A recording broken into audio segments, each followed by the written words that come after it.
Hello everyone and welcome to this Playwright tutorial. In this tutorial we will learn different ways to work with the auto-suggestions in the Playwright. So let's begin.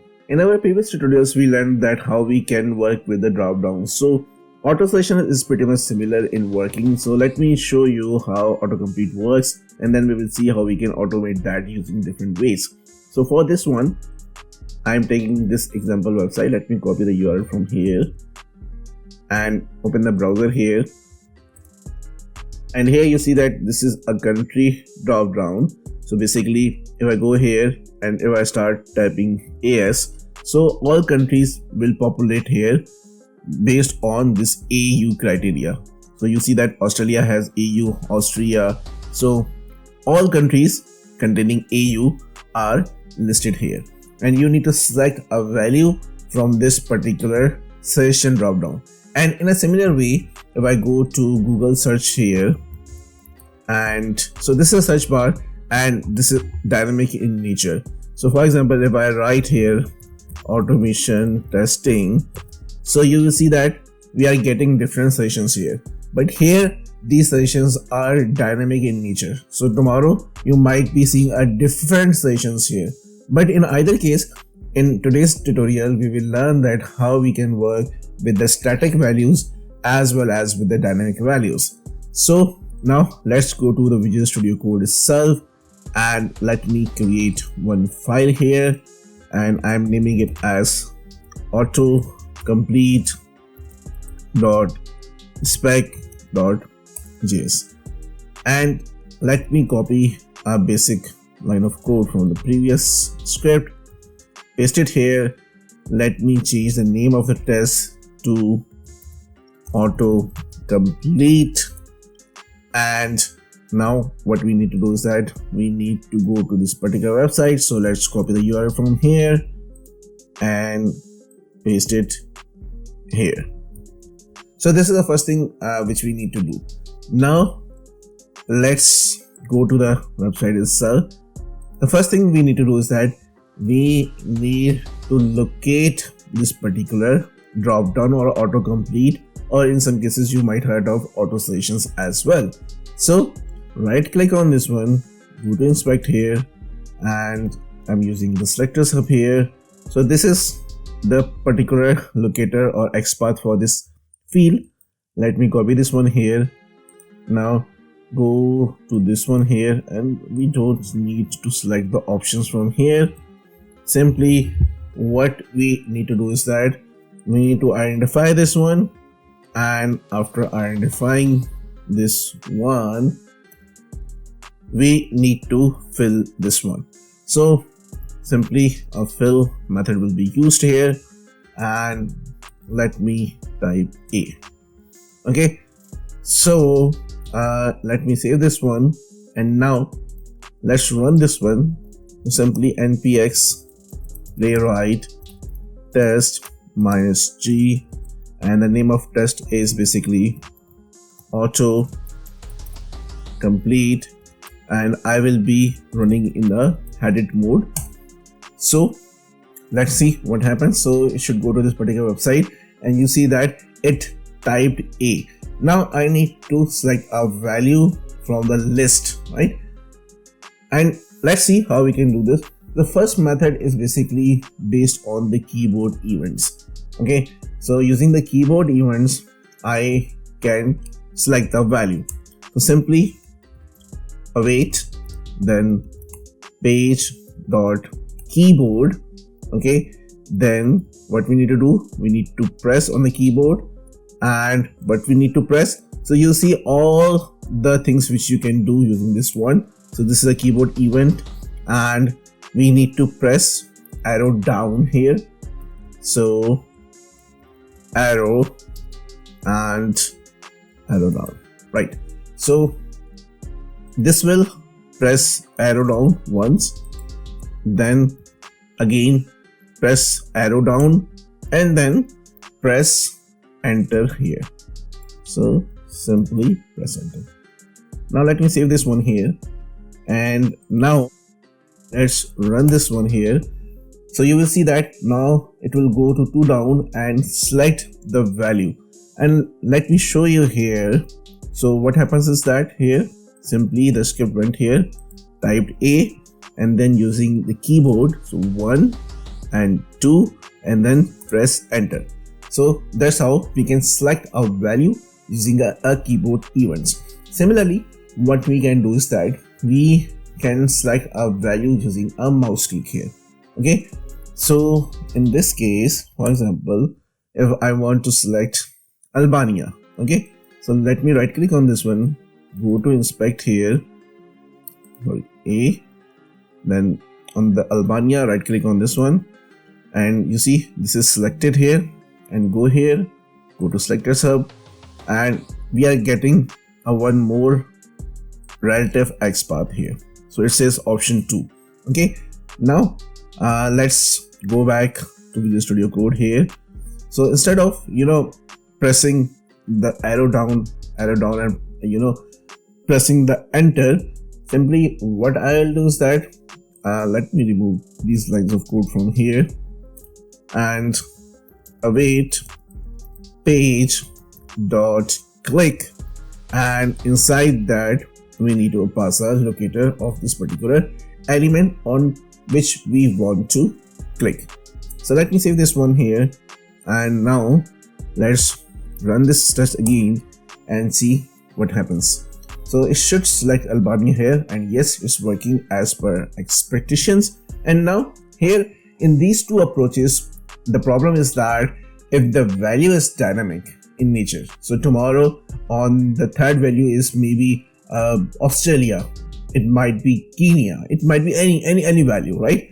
So when you execute your test, it will pick up the value on that particular place, right? So it will be any value, right? But if you want to select a specific value, then how you gonna do that? Just like we saw example of Google search. So you want to type some value and you want to select a specific value from those sessions.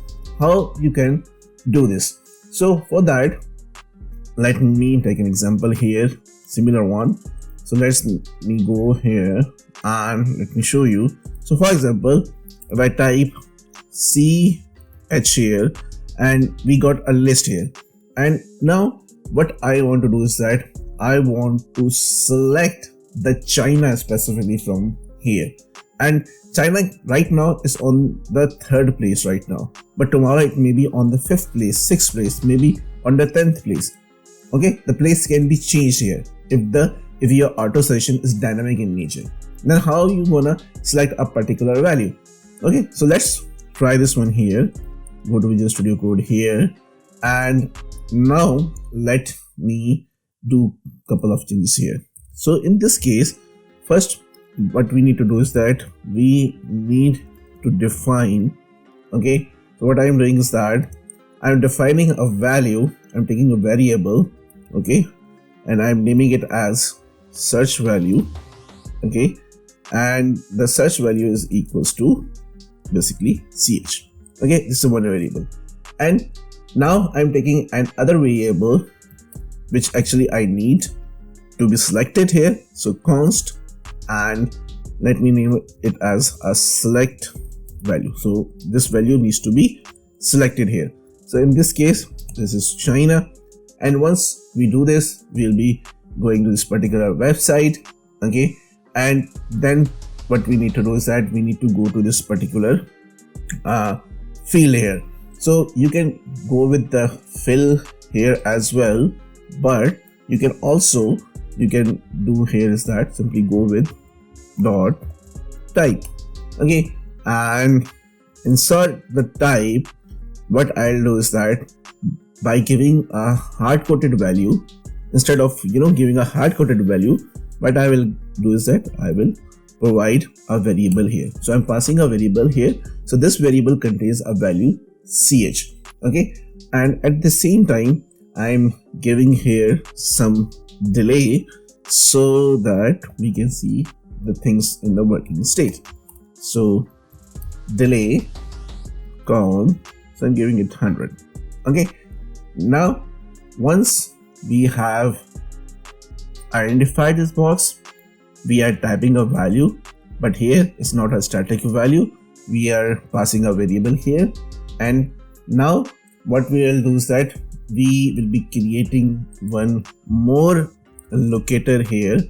So I am creating const and values, and here basically page dot locator, and inside that we need to create a locator in in such a way that we should have all the elements coming up in the list. So let me explain you this thing here.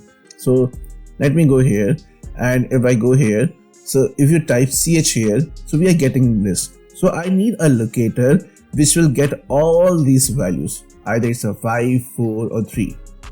So how we can do this one here in this scenario? If I right click on this one, inspect this one here, and if I go here, so basically you see that it's a UL, and inside the UL we have allies, right? This is option 1, then this is option 2, this is option 3. So what I can do is that I can write a locator here which will get all the allies referring to that particular UL. So how I can write next path here, or the path here? Simply go here and click Ctrl plus F, so you will get this part, and now simply double / UL, and inside the UL I would be saying at ID, and ID equals 2. So let me see the ID of this UL. So it's autocomplete list box, right? So this is autocomplete list box. So let me just move this bit here. So here is UL, and this is the ID. So let me copy this one from here, paste it here, and this needs to be pasted in double quotes. Okay, and if I close this one, so you see that it got highlighted and we are getting 1 of 1 because we need to create a unique locator. So yeah, we have successfully identified this particular field here. Now what I need is that I need all of its descendant elements which ally. So whenever I type something here, I will get a list here. Okay, so simply /li.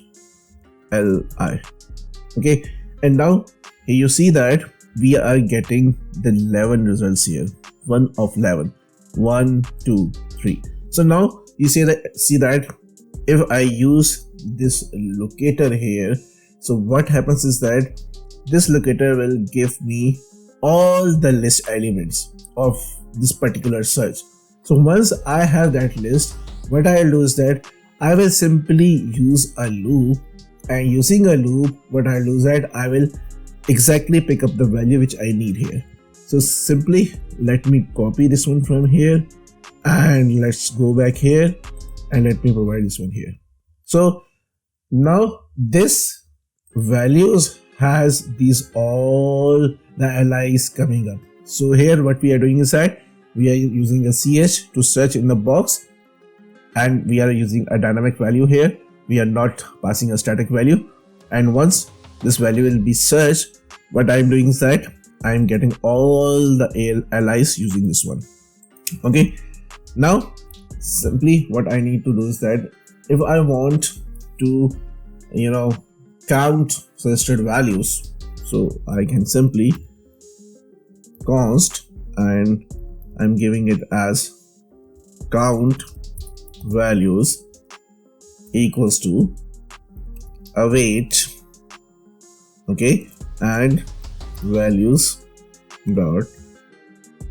So simply what I'm doing is that I'm counting these values here and saving it in this particular variable which is known as count values.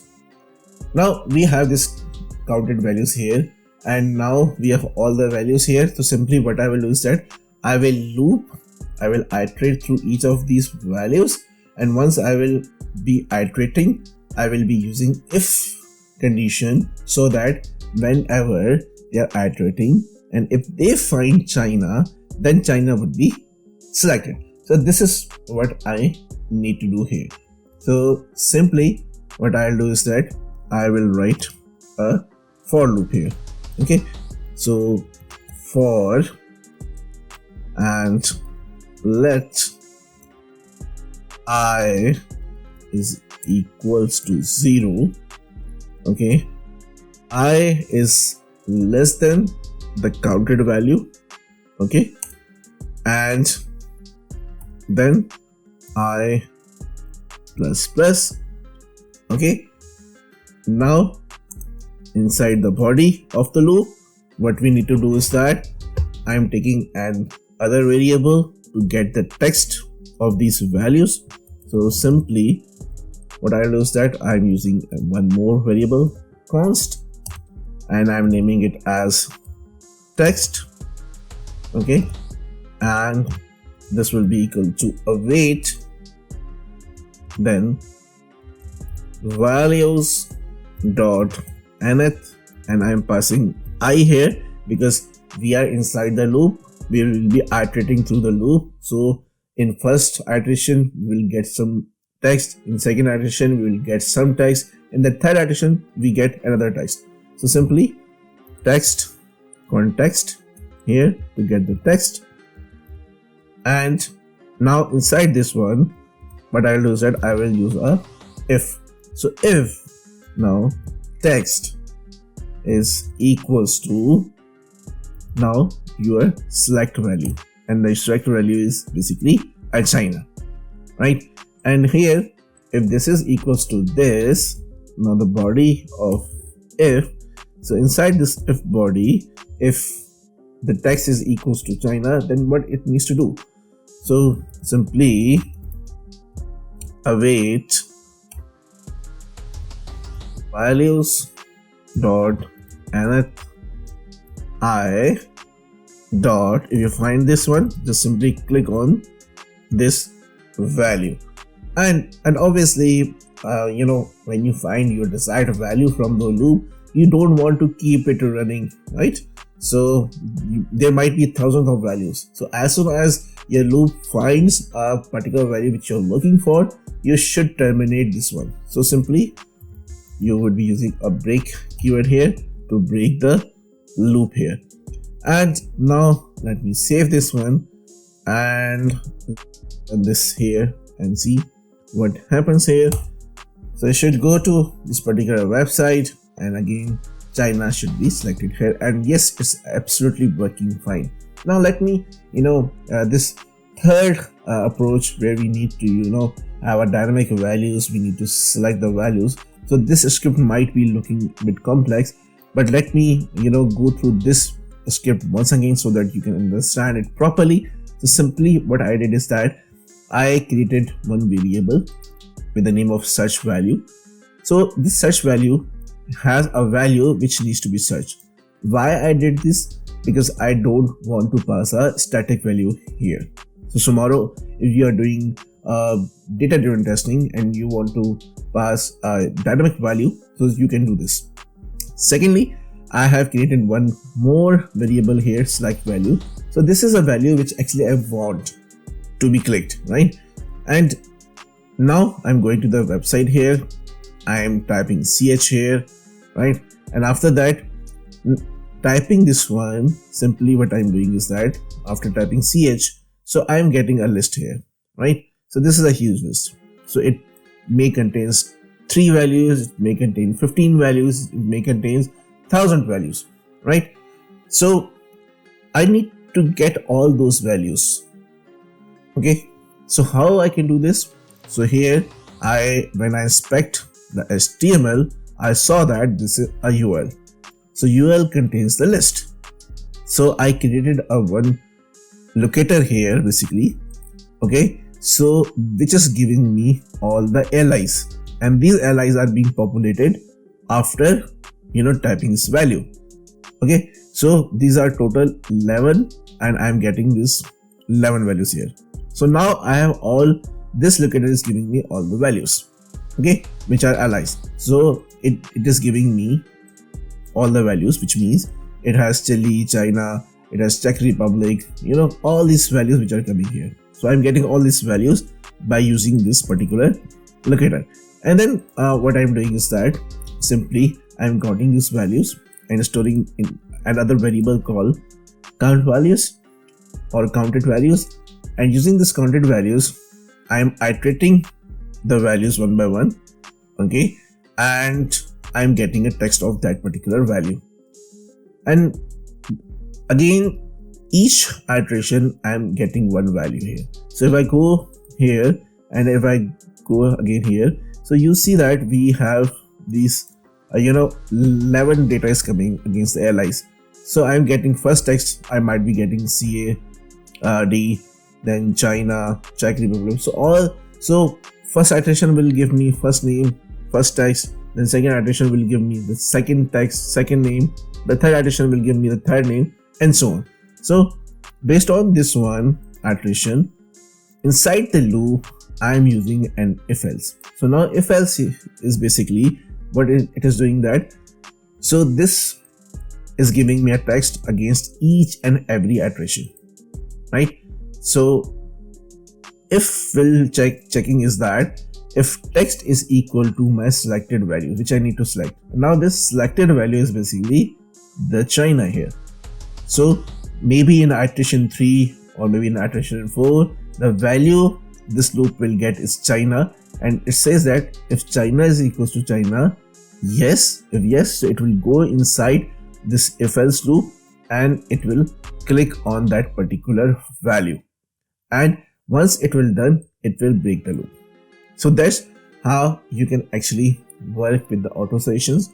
Again, let me conclude and summarize this one for you. So we learned 3 ways here. First, simply using the keyword events, you need to press down arrow key, so how many times you want to press that, and similarly you're pressing enter to selecting a value.